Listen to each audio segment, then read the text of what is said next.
Good day, champ! Panibagong araw, panibagong gagawin na naman, mga idol. So, ito meron tayong kaibigan na ang kanyang stars sa ilalim ng kanyang tenga, gusto niya daw purong color black. Yan. Yung star niya ay rainbow color. Ano ba ang meaning niya? Ano ba ang nagsisimbolo ng rainbow na kulay sa iba-ibang klase ng tato? Ang rainbow ay nagsisimbolo ng joy, hope, diversity, bagong simula, new beginnings, at pride para sa mga LGBTQ.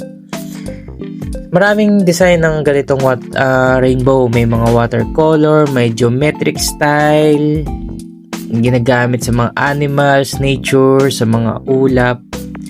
Pero sa lahat ng bagay, kahit ano pang maging makulay yan, kung gusto mo siyang takpan ng black, matatakpan at matatakpan ng itim ang isang makulay na bagay.